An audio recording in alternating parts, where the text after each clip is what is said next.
நபிகள் நாயகம் ஸல்லல்லாஹு அலைஹி வஸல்லம் அவங்கள்ட்ட ஒரு மனிதர் வந்து கேட்கிறார், அல்லாஹ்வின் தூதரே, மல் இஸ்மு, பாவம்னா என்ன? அப்ப நபிகள் நாயகம் ஸல்லல்லாஹு அலைஹி வஸல்லம் சொல்றாங்க, இதா ஹக்க ஃபீ நஃப்ஸிக, உன்னுடைய மனசுல ஏதாவது ஒன்று அது தவறு என்று தோன்றுகிறது என்றால் அதுதான் தப்பு. அந்த பாவத்துல இருந்து விலகிக்க. உன்னை செய்யற அது உன் மனசுக்கே ஒரு மாதிரி சங்கடத்தை தருது, ஒரு உறுத்தல் உன் மனசுல இருக்குதா, அந்த தீமையை நீ செஞ்சிடாத. ரசூலுல்லாஹ் இப்படி சொன்ன உடனே அவரு கேட்கிறாரு, மல் ஈமான், ஈமான்னா என்ன? நபி அவர்கள் சொல்றாங்க, மனிதா, உன்னுடைய தீமை உனக்கு ஒரு தர்ம சங்கடத்தை தந்தால், உன்னுடைய தீமை உன் மனசுல அது தீமை என்று ஒரு அழுத்தத்தை தந்தால், சர்ரத்துக்கு ஹசனுத்துக்க, நீ செய்யக்கூடிய அந்த நன்மை உனக்கு மகிழ்ச்சியை தந்தால், ஃபாந்த மூமின், இந்தாம மூமின். ஒரு தப்பு பண்ணிட்ட, அந்த தப்பை பண்ண உடனே மனசு உறுத்தல, மனசுல ஒரு சஞ்சலமே இல்ல, பேசாம தப்பு பண்ணிட்டு நீ பேசாம போயிட்டே இருக்கிற, நீ என்னடா மூமின்? ஒரு தவறை செய்து விட்டால் மனசு உறுத்த வேண்டாமா? மனசு உறுத்தினால் நீ மூமின். மனசு உறுத்தவில்லை என்றால் உன்ட என்ன ஈமான் இருக்கிறது? ரசூலுல்லாஹ் அப்படி கேட்கிறாங்க. தீமானா இதாப்பா, ஈமான்னா இதுதான் அப்படின்னு சொல்லி அல்லாஹ்வுடைய தூதர் இவ்வளவு அழகாக விளக்குறாங்க. அதனால அஸ்ஸலாமு அலைக்கும் வரஹ்மத்துல்லாஹி வபரகாத்துஹு. கண்ணியம் நிறைந்த எல்லாம் வல்ல ஏக இறைவனின் நல்லடியார்களே, வல்லல்லாஹ்வின் பேரருளால் அவன் காட்டிய வழியின் பிரகாரம் அவனை வணங்க வேண்டும் என்ற உயரிய நோக்கிலே இங்கே ஒன்று சேர்ந்திருக்கிறோம். எல்லாம் வல்ல ஏக இறைவன் எனக்கும் உங்களுக்கும் நேரான வழியையும் அருளையும் தந்தருவானாக என்ற பிரார்த்தனையோடு என்னுடைய இந்த உரையை நான் ஆரம்பம் செய்கிறேன். அன்பு மிகுந்த சகோதரர்களே, இந்த உலகத்திலே இறைவன் மனிதனை படைத்து மனிதனுக்கு தேவையான நல்ல விஷயங்கள் என்ன என்பதையெல்லாம் நமக்கு இறைவன் கற்றுத் தந்திருக்கிறான். அதே போல தீமையான பல்வேறு காரியங்கள் இந்த உலகத்தில் நடைபெறும், இருக்கும், அதில் இருந்து நீங்கள் விலகிக் கொள்ளுங்கள் என்ற உபதேசத்தையும் இறைவன் நமக்கு வழங்கியிருக்கிறான். ஒரு மனிதன் நன்மைகள் எந்த அளவிற்கு செய்ய முற்படுகிறானோ அதே போன்று தீய காரியங்களில் இருந்து விலகி இருக்க வேண்டும் என்பதை இஸ்லாம் பல்வேறு கட்டங்களிலே நமக்கு கூடுதலாக அறிவுறுத்துகிறது. நபிகள் நாயகம் ஸல்லல்லாஹு அலைஹி வஸல்லம் அவர்கள் சொல்லி தருவார்கள், உங்களுக்கு ஒரு நன்மையான காரியத்தை நான் கட்டளையிடுகிறேன் என்றால் அதை நீங்கள் முடிந்த அளவிற்கு கடைபிடியுங்கள். வைதா நகைத்துக்கும் அன்ஹு ஃபன்தஹு, இதுதான் தீமை என்று நான் உங்களுக்கு விலக்கி விட்டேன் என்றால் அந்த தீமையில இருந்து உடனே விலகிவிடுங்கள் என்று நபி அவர்கள் சொல்கிறார்கள். கடமையான நன்மையான விஷயங்களை கண்டிப்பாக செய்தே தீர வேண்டும். உபரியான மற்ற இறை வணக்கங்களை நாம் முடிந்த அளவிற்கு செய்ய வேண்டும். ஆனால் பாவமான விஷயத்தை பொறுத்த மட்டில் இஸ்லாம் அதற்கு இந்த பாவத்தை நீ செய்து கொள், இந்த பாவத்தை முடிந்தால் விலகிக்கொள் என்ற வார்த்தையில் எங்கேயுமே பயன்படுத்தவில்லை.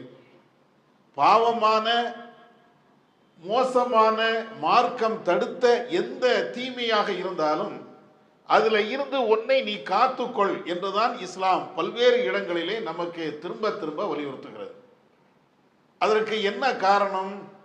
அதையும் இறைவன் நமக்கு சொல்லி தருகிறான்.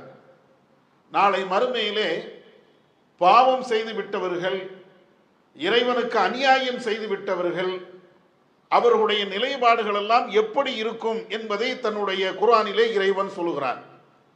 வலவுத்தரா இதழ் முஜ்ரிமூன நாக்கிசு ரூசியும், தங்களுடைய தலைகளை தொங்கியவாறு நரகத்தை இந்த பாவிகள் பார்க்கக்கூடிய அந்த நேரத்தில் சில பாவிகள், பாவம் செய்தவர்கள், குற்றம் புரிந்தவர்கள் அந்த நரகத்தை அவர்கள் பார்ப்பார்கள். தங்களுடைய தலையெல்லாம் தொங்கி போய் இருக்கும். அந்த நேரத்தில் இறைவனிடத்தில் அவர்கள் கதறுவார்கள். எப்படி? ரப்பனா அபுசர்னா வசமிஅனா ஃபர்ஜஅனா நஅமல் சாலிஹன் இன்னா குன்னா, இறைவா, நாங்கள் இந்த நரகத்தை கண்கூடாக பார்த்து விட்டோம். நீ உலகத்தில் எங்களுக்கு எச்சரிக்கை செய்தாய், பாவிகளுக்கு குற்றவாளிகளுக்கு மிகப்பெரிய தண்டனை உண்டு என்றெல்லாம் நீ சொன்னாய். நாங்கள் அலட்சியமாக இருந்து விட்டோம். இப்பொழுது அந்த நரகத்தை, நீ வாக்களித்த அந்த இடத்தை நாங்கள் கண்கூடாக பார்த்து விட்டோம், செவியேற்று விட்டோம். அதனால இப்ப நாங்க திருந்திடுறோம். மீண்டும் எங்களை உலகத்திற்கு அனுப்பி நாங்கள் நல்ல அமல்களை செய்வோம் என்றெல்லாம் மறுமையிலே இவர்கள் புலம்புவார்கள். யாரு? இந்த குற்றவாளிகள் எவ்வளவு பெரிய பாவத்தை செய்தார்களோ அந்த பாவிகள் அனைவர்களுமே இறைவனிடத்தில் இப்படி மன்றாடி கேட்டுக்கொண்டு இருப்பார்கள் என்று இறைவன் சொல்கிறான். இன்னொரு இடத்திலே அல்லாஹ் சொல்லும் போது, வரல் முஜ்ரிமு நன்னார ஃபலன்னு அன்னஹு முஆத்திஊஹா, அந்த பாவிகள் நாம் நரகத்திற்கு சென்று விடுவோம் என்று அவர்கள் எண்ணுகின்ற பொழுது அல்லாஹ்விடத்தில் அவங்க கேட்பாங்க, கதறுவாங்க. ஆனால் அந்த நரகத்தில் இருந்து காப்பதற்கோ நரகத்தில் இருந்து அவர்கள் தப்பிப்பதற்கோ அவர்களுக்கு எந்த புகலிடமும் இருக்காது. இதுவும் குர்ஆன்ல அல்லாஹ் சொல்கிறான். அப்ப நாளை மறுமையிலே பாவியுடைய நிலை இதுதான். இல்ல, நான் ஷிர்க்ல இருந்து வெளிவந்து விட்டேன், நான் பெரும் பெரும் பாவங்கள் செய்யவில்லை, வட்டி வாங்கவில்லை, இறைவன் தடுத்த மிகப்பெரிய பாவத்தை எல்லாம் செய்யவில்லை, எனவே எனக்கு நரகமே கிடைக்காது, சொர்க்கம்தான் என்று மமதையில் ஒரு மனிதன் வாழ்ந்துவிட முடியாது. இறைவன் நாடினால் நாம் செய்துவிட்ட அந்த பாவத்தை மன்னிக்கலாம். அவன் நாடினால் நாம் செய்துவிட்ட பாவத்திற்காக மிகப்பெரிய தண்டனையும் தரலாம். இதெல்லாம் குர்ஆன்ல பல்வேறு இடங்களில் இறைவன் சொல்லித் தருகிறான். இப்படியெல்லாம் எச்சரிக்கை செய்யக்கூடிய இறைவனுடைய வாசகத்தை கேட்கின்ற பொழுது ஒரு மனிதன், ஒரு உண்மையான மூமின் முடிந்த அளவிற்கு பாவத்தில் இருந்து விலகி செல்ல வேண்டும். பாவம் புரியாமல் தான் இருக்க வேண்டும். நன்மைகள் செய்வதற்கு எவ்வளவு முஸ்தீபுகளை, எவ்வளவு முயற்சிகளை ஒரு இடையடியான் செய்வானோ அதே போன்று சின்ன பாவமோ பெரிய பாவங்களோ எதுவாக இருந்தாலும் அதுல இருந்து நாம விலகிடுவோம், பாவத்தில் இருந்து நாம மீண்டு விடுவோம், அதை செய்யாம விட்டு விடுவோம் என்ற நிலையில தான் இருக்கணும். பாவம் செய்யாம ஒரு மனுஷன் இருக்க முடியுமா? எல்லாத்துக்கும் தெரியும். தெரிஞ்சோ தெரியாமலோ ஒரு பாவத்தை செஞ்சுதானே ஆகுவோம். என நபி அவர்களும் அதை சொல்லி தருகிறார்களே, ஆதமுடைய பிள்ளைகள் இரவோ பகலோ பாவத்தை அடையாமல் அவர்களால் இருக்க இயலாது. ஏதாவது ஒரு பாவத்தை செஞ்சுதான் ஆகும். அப்படித்தான் அவர்களுக்கு விதிக்கப்பட்டு இருக்கிறது. அதனால பாவத்தில இருந்து விலகுதல் அப்படின்னா எப்படி விலக முடியும்? ஏதாவது ஒரு பாவத்தை செஞ்சுதானே இருப்போம் அப்படின்னு நினைக்கலாம். தெரிஞ்சோ தெரியாமலோ ஒரு பாவத்தை செய்து விட்டால் இறைவனிடத்தில் பாவ மன்னிப்பு தேடலாம். அதுல மாற்று கருத்து கிடையாது. இறைவன் அதையும் சொல்லி தருகிறான். அதே நேரத்தில் சில பாவங்கள்ல இருந்து நம்மை தற்காத்து கொள்ளலாமா இல்லையா? இந்த பாவத்தை செய்யாம இருக்கலாம், அந்த பாவத்தை செய்யாம இருக்கலாம், முடிஞ்ச அளவிற்கு அந்த பாவத்தில் இருந்து விலகி நடக்கலாம். ஆனாலும் சில நேரங்கள்ல பாவத்தில் இருந்து விலகி நடக்கலாம் என்று நாம நினைத்தாலும் நடக்க இயலாது. அந்த பாவத்தை செஞ்சே தீர்வேன் என்று நமக்குள்ளேயே தெரிஞ்சோ தெரியாமலோ ஒரு எண்ண ஓட்டங்கள் வந்து அந்த பாவத்தை செஞ்சுக்கிட்டே இருக்கிறோம். அப்ப அதுக்கு என்ன வழி? பாவத்தில் இருந்து நாம மனுஷன் விலகணும்னா அந்த பாவம் நம்மை சுற்றி சுற்றி வராமல் இருக்க வேண்டும் என்றால் நம்ம என்ன செய்யறது? முடிஞ்ச அளவுக்கு அதுல இருந்து விலகி நடக்கிறதுக்கு இஸ்லாம் வாய்ப்புகளை தரத்தானே செய்து. அப்ப அந்த வாய்ப்பை பயன்படுத்தலாம் தானே. அப்ப பாவம் நம்மை நெருங்காமல் இருப்பதற்கு இஸ்லாம் சில வழிமுறைகளை நமக்கு சொல்லித் தருகிறது. என்ன வழிமுறைகளை? அதுல முதல் வழிமுறை என்னன்னா, ஒவ்வொரு மனுஷரும் பாவம் செய்யும் போது அடுத்த ஆள முன் உதாரணம் காட்டுவோம். இதுதான் பெரிய தப்பு.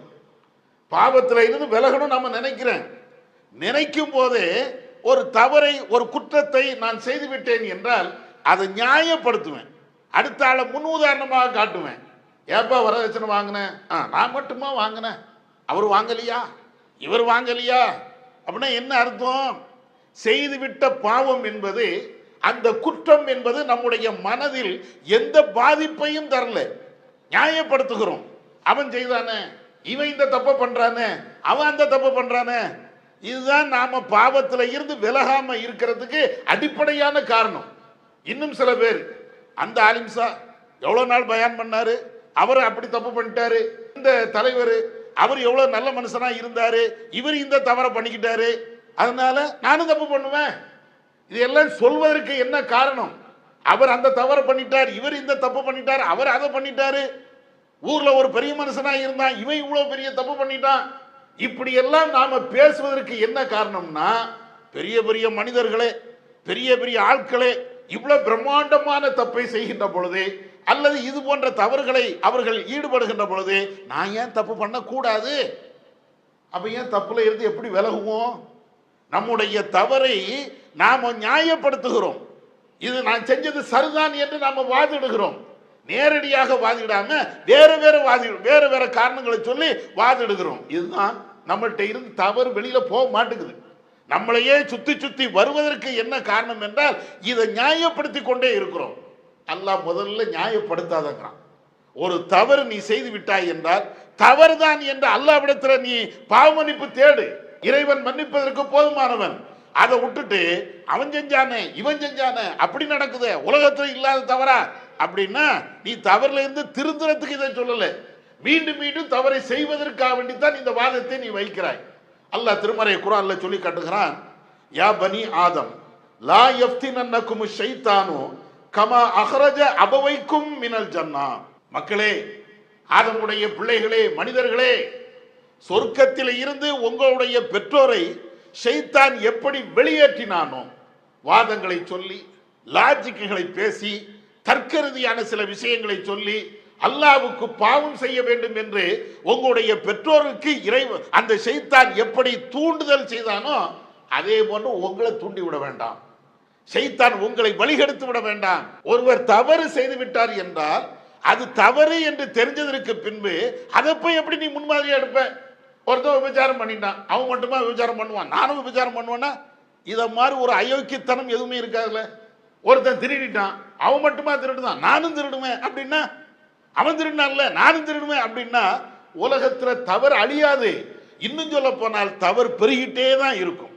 உலகத்துல எல்லா மனிதர்களும் இந்த மாதிரி தவறுக்கு அடுத்த முன்முதாரணம் காட்டுவது, அதுக்கு ஒரு சாட்சியாக ஆக்குவது, இப்படித்தான் போய்கிட்டே இருக்கிறது. இஸ்லாம் எடுத்த எடுப்புல என்ன சொல்லுதுன்னா, முதல் மனுஷன் தப்பு பண்ணான் தான், அது எதுக்கு நீ அதை செய்யற? அதே தப்பு நீ ஏன் பண்ணணும்?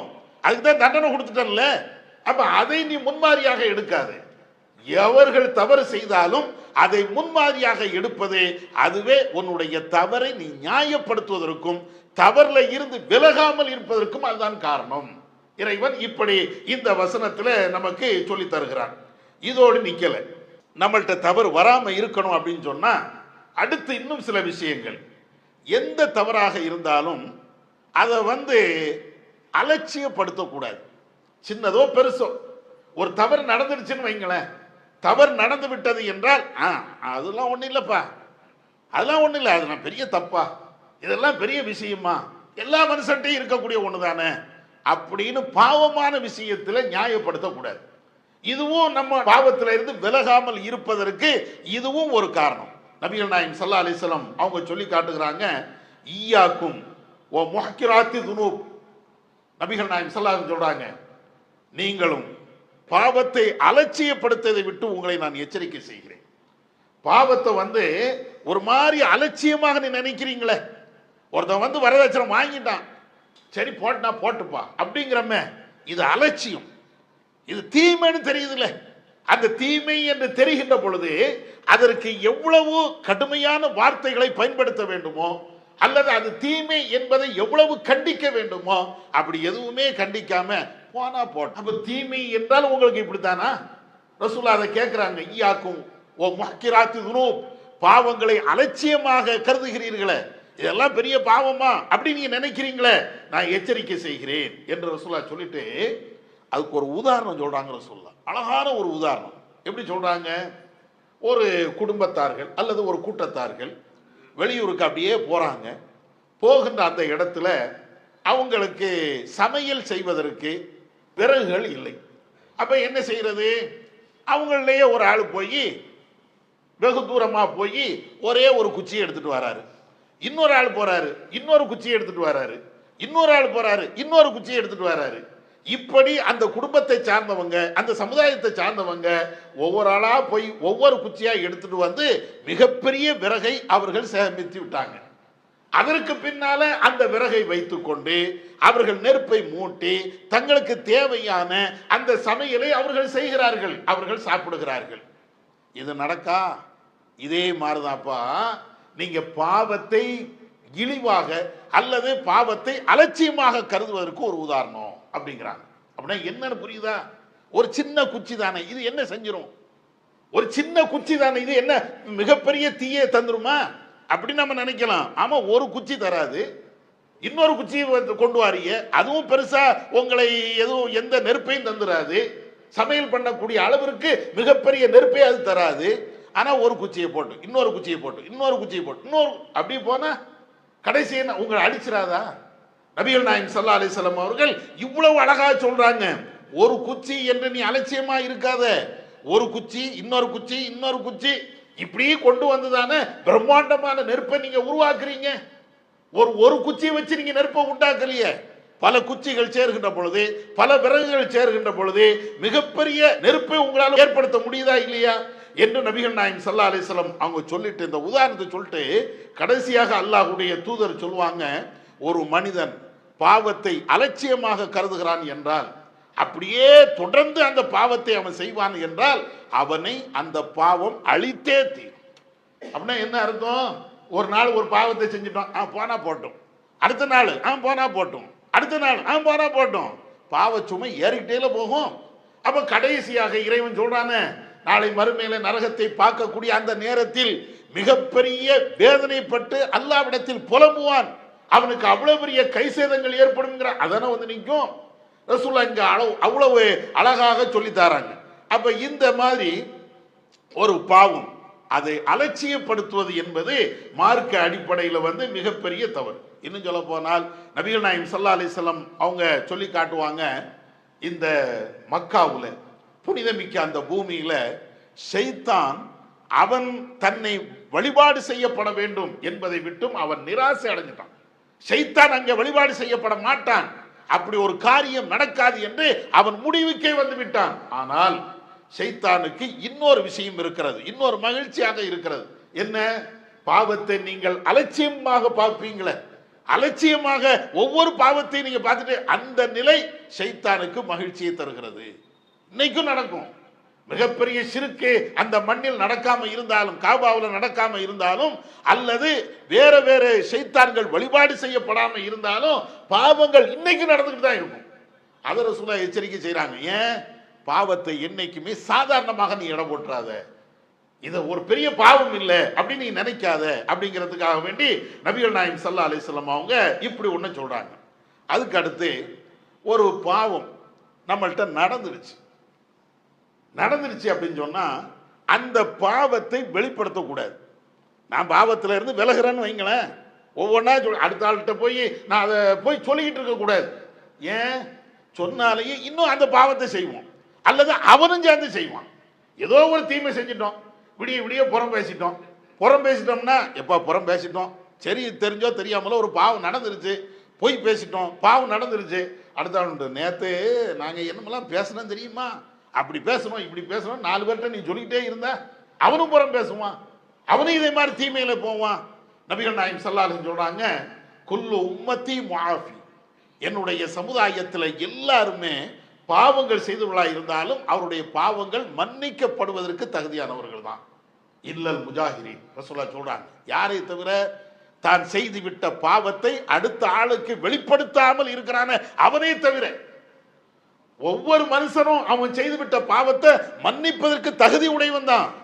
ஆனா பகிரங்கப்படுத்துறான்னு, நான் இந்த பாவம் பண்ணிட்டேன், நான் அந்த பாவத்தை பண்ணிட்டேன், நான் இந்த பாவத்தை பண்ணிட்டேன் அப்படின்னு எவன் பகிரங்கப்படுத்துகிறானோ அவனை தவிர அவனுக்கு மன்னிப்பு இல்லை அப்படிங்கிறாங்க. சொல்லிட்டு நபிகள் நாயகம் ஸல்லல்லாஹு அலைஹி வஸல்லம் சொல்றாங்க, இந்த பகிரங்கமாக ஒரு பாவத்தை அவன் அடுத்த ஆளுக்கு சொல்வது என்பதில் உள்ள விஷயம் என்ன தெரியுமா? ஒரு மனிதன் இரவு நேரத்தில் ஒரு பாவத்தை செய்து விடுகிறான், அடுத்த நாள் காலையில செய்துவிட்ட அந்த பாவத்தை அடுத்த ஆள்கிட்ட போய் சொல்கிறான். ஆனால் அந்த பாவத்தை இறைவன் அவன் இரவில் செய்கின்ற பொழுது மறைச்சிட்டான். நைட்டு ஒருத்தன் விபச்சாரம் பண்றான், அல்லாஹ் அதை மறைச்சிட்டான். சரி ரைட்டு, தெரிஞ்சோ தெரியாமலோ ஒன்று பண்ணி விட்டான், சரி இறைவன் மறைச்சிட்டான். இவன் என்ன செய்யறான்? அடுத்த நாள் காலில் உட்காந்துட்டு நைட்டு நான் என்ன நடந்து தெரியுமா, நான் அங்கே போனேன்னா, நான் இங்கே வந்தேனா அப்படின்னு எல்லா மக்கள்கிட்டையும் சொல்றான். இப்ப இது என்னப்பா இது? செஞ்சு தொலைச்சிட்ட, முடிச்சுக்க, உன்னோட அதை வச்சுக்க. ஒரு தீமையை செய்து விட்டாய் என்றால் உனக்கு மட்டும்தான் அது தெரிந்திருக்கிறது என்றால் அது எதுக்கு நீங்க பகிரங்கப்படுத்துறீங்க? அது எதுக்கு நீங்க அடுத்தாட்ட நீங்க சொல்றீங்க? சொல்வதனுடைய விளைவு என்ன தெரியுமா? ஒன்னு அவன் கெட்டவன் நல்லவன் என்று நினைப்பது தனி. அதை தாண்டி ஒரு தவறை நீ பகிரங்கப்படுத்தும் போது அந்த தவறை 4 பேர் செய்வதற்கு நீ தூண்டுகிறன்னு அர்த்தம். நான் திருட்டேன், எப்படி திருட்டேன் தெரியுமா? எவருக்கும் தெரியாம நான் திருட்டேன் அப்படின்னு நாம மீட்டிங் போட்டு பேசணும்னா கிறுக்கன் 4 பேர் சொல்லுவான், இன்னும் 4 பேர் என்ன சொல்லுவான்? அவரே திருட்டார்ல. அப்ப அவரே சில ஐடியாக்கள் சொல்லத்தானே செய்யறாரு. எப்படி திருடலாம், திருட்டுல இருந்து எப்படி தப்பிக்கலாம், என்னென்ன ஐடியாக்கள் சொல்றாரு அப்படின்னு கேட்டுட்டு நம்மளை விட கூடுதலா திருடுவான். இதுதான் யதார்த்தம். நீங்க எந்த பாவத்தை செய்தாலும் அதை இன்னபிற மக்களுக்கு எடுத்து சொல்வதில் இவ்வளவு பெரிய தீமை இருக்கிறது. ஒருத்தன் கொலை பண்ணிட்டான் அப்படின்னா, எப்படிப்பா கொலை பண்ண, அவன்கிட்ட போய் கேளுங்களேன். அடுத்தாக்கல என்ன ஆகும்? அதே மாதிரி அவங்களோட பழகி பழகி பழகி அவன் எந்த அளவுக்கு கொலை பண்ணானோ அதை விட கடுமையாக கொலை பண்ணுவான். இதுதான் யதார்த்தம். அப்ப பாவங்கள் நம்மிடத்தில் வராமல் இருக்க வேண்டும் என்றால் நாம செய்துவிட்ட பாவம் நம்மளோடு நிறுத்தி கொள்ளணும். அதை இன்ன பிற ஆட்கள்கிட்ட பகிரங்கப்படுத்துவதும் கூடாது. அதை விட முக்கியமாக நபிகள் நாயகம் ஸல்லல்லாஹு அலைஹி வஸல்லம் சொல்றாங்க, உன்ட பாவம் வராமல் இருக்கணுமா, பாவங்கள் உன்னுடைய காலை சுற்றாமல் இருக்கணுமா, என்னென்ன தீமைகள் நடக்க நீ காண்கிறாயோ அந்த தீமையை முதல்ல தடு. பாவங்கள் என்னென்ன உலகத்துல தானே இருக்குது, உன் கண்ணு முன்னால தானே நடக்குது. அப்ப தீமைகள் உன் கண்ணு முன்னால நடக்கிறது என்றால் அந்த தீமையை நீ தடு. நபிகள் நாயகம் ஸல்லல்லாஹு அலைஹி வஸல்லம் அவங்க சொல்லி காட்டுகிறாங்க, மாமின் கௌமின் யுஅமலு ஃபீஹிம் பில் மஆசி சும்ம யக்திரூன அலா அன் யுகையிரு. நபி அவர்கள் சொல்றாங்க, ஒரு சமுதாயம், அந்த சமுதாயத்தில் தீமைகள் நடந்து கொண்டே இருக்கிறது. ஆனால் அந்த தீமையை தடுக்கக்கூடிய வல்லமை ஆற்றல் அவர்களுக்கு இருக்கிறது. அப்படி இருந்தும் அந்த தீமையை அவர்கள் தடுக்கவில்லை என்றால் இறைவனுடைய அதாபு, இறைவனுடைய வேதனை அவர்களுக்கு வந்தே தீரும். ரசூலுல்லாஹ் சொல்றாங்க, ஒரு தீமை நடக்குது, சில நேரங்களில் தடுக்க இயலாது, நம்மளுக்கு அந்த சக்தி இல்லை, அதை விட்டுருவோம். ஆனா தீமை நடக்கிறது, அந்த தீமையை தடுக்கக்கூடிய சக்தியும் அல்லது தடுக்கக்கூடிய ஒரு நிலையும் நமக்கு இருக்கிறது என்றால் அப்ப நீங்க தடுக்காம விட்டு விட்டீர்கள் என்றால் அல்லாஹ்வுடைய வேதனை தான் ஏற்படும். எந்த அளவுக்கு என்றால் அபூபக்கர் ரலியல்லாஹு தஆலா அன்ஹு அவங்க சொல்லி காட்டுவாங்க, திருமறை குர்ஆன்ல நீங்க ஒரு வசனத்தை படிக்கிறீங்களா? அபூபக்கர் ரலியல்லாஹு தஆலா அன்ஹு அவங்க மக்கள்கிட்ட கேட்குறாங்க, ஒரு வசனத்தை நீங்க படிச்சிருக்கிறீங்களா? என்ன வசனம்? யா அய்யுஹல்லதீன ஆமனு அலைக்கும் அன்ஃபுஸக்கும் லா யதுர்ருக்கும் மன் லல்ல இதா ஹததைத்தும். இந்த ஆயத்தை படிச்சிருக்கிறீங்களான்னு கேட்குறாங்க. என்ன அர்த்தம்? நம்பிக்கை கொண்டவர்களே, அலைக்கும் அன்ஃபுஸக்கும், உங்களையே நீங்கள் காத்து கொள்ளுங்கள். அல்லாஹ் குர்ஆன்ல சொல்றான், உங்களையே நீங்கள் காத்து கொள்ளுங்கள், உங்களை பாதுகாப்பது உங்களை சார்ந்தது, நீங்க உங்களை நீங்க காத்துக்கிடுங்க அப்படின்னு சொல்லிட்டு அல்லாஹ் சொல்றான், லா யதுர்ருக்கும் மன் லல்ல இதா ஹததைத்தும். நீங்கள் நேர்வழி பெற்றுவிட்டால் வழிகேடர்கள் உங்களுக்கு எந்த தீமையும் செய்ய முடியாது. உங்களையே நீங்க காத்துக்கிடுங்க, நேர்வழி பெற்றுவிட்டால் வழிகேடர்கள் உங்களுக்கு எந்த தீங்கும் செய்ய முடியாது. இந்த வசனத்தை நீங்க படிக்கிறீங்களா அப்படின்னு கேட்டு இன்னொரு ஹதீஸ்ல எப்படி அபூபக்கர் அவங்க சொல்லுவாங்கன்னா, இந்த ஹதீஸை எப்படி புரியணுமோ அப்படி நீங்க புரியாம இருக்கிறீங்க. அபூபக்கர் சொல்றாங்க, எப்படி இந்த ஹதீஸ் இந்த ஆயத்தை எப்படி விளங்கணுமோ அப்படி நீங்க விளங்காம இருக்கிறீங்க. இந்த ஆயத்தினுடைய விளக்கம் என்ன தெரியுமா?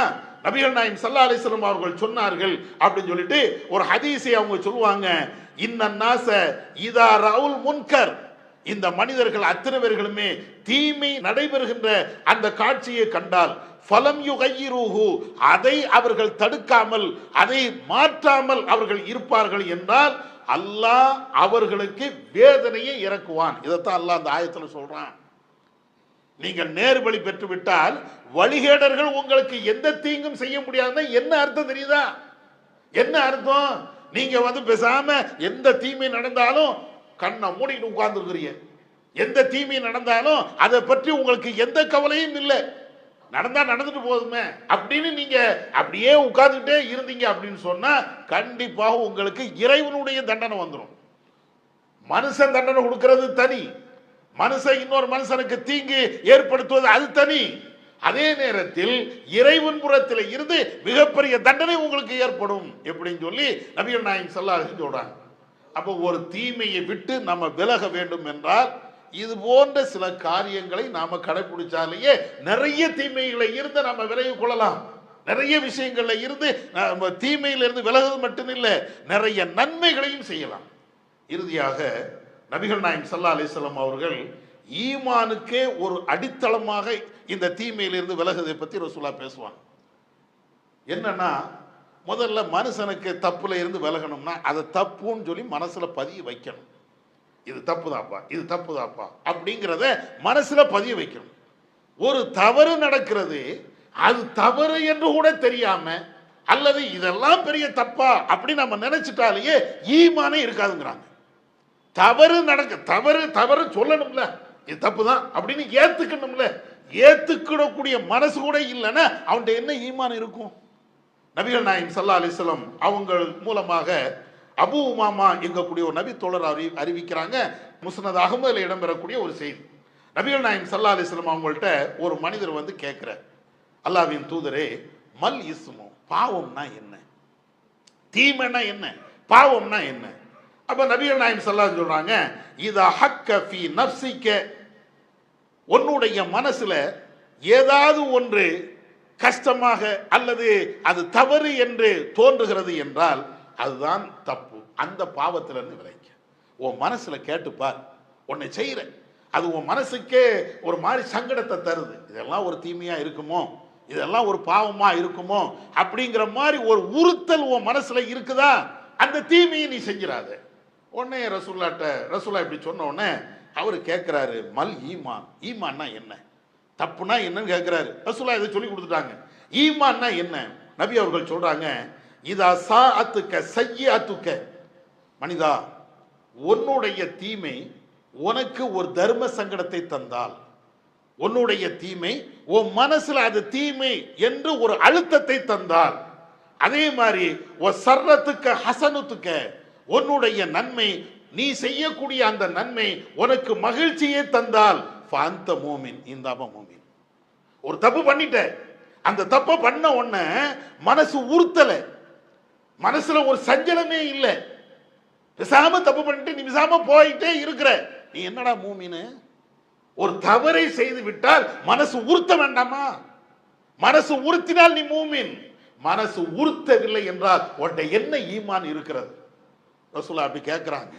தீமானா இதாப்பா, ஈமான்னா இதுதான் அப்படின்னு சொல்லி அல்லாஹ்வுடைய தூதர் இவ்வளவு அழகாக விளக்குறாங்க. அதனால தவறுல இருந்து நாம விலகணுமா? முதல்ல மனுஷன் தப்புக்கு உள்பட்டவன் தான், தப்புல இருந்து யாரும் மாறிவிட முடியாது. அதே நேரத்தில் ஒரு தவறு சின்னதோ பெருசோ ஒரு தவறு செஞ்சிட்டோமா, தப்பு பண்ணிட்டோமே அப்படின்னு ஒரு பயம் வரணும், ஒரு உறுத்தல் வரணும். நிறைய பேர் நீங்க பாருங்க, எந்த உறுத்தலும் இருக்காது, அவன் சாமி தப்பு பண்ணிக்கிட்டு போயிட்டே இருப்பான், எல்லா பாவமும் பண்ணுவான், அவனுக்கு அது ஒரு பெரிய விஷயமாகவே தெரியாது. இப்படி இருந்தால் எப்படி நீ மூமினா இருக்க முடியும்? உன்னிடத்தில் தவறு நிகழ்ந்து விட்டால் அந்த தவறு உன்னை பாடாப்படுத்தணும். இந்த தப்பு பண்ணிட்டேன் அடுத்த சொல்லணும் அவசியம் இல்லை, அல்லாஹ்ட்ட சொல்லி நீ அழு, ரஹ்மான்ட்ட சொல்லி பேசி நீ அழு. அழுதாலேயே உன்ட்ட ஈமான் இருக்குதுன்னு அர்த்தம். தவறுல இருந்து நாம வெளிவந்து விடுவோம் என்பதற்குண்டான அர்த்தம். இவ்வளவையும் அல்லாஹ்வுடைய தூதர் நமக்கு சொல்லி தராங்க. இந்த அடிப்படையில் நம்முடைய ஈமானை பாதுகாப்பதோடு நம்முடைய அந்த தீமையில இருந்து நம்மை நாமே பாதுகாத்துக் கொள்வோம். மறுமையில மகத்தான அந்த வெற்றியை பெறுவோம். வல்ல அல்லாஹ் நம் அனைவர்களுக்கும் அருள் செய்வானாக. வாஹிர் தாவானா அல்ஹம்துலில்லாஹி.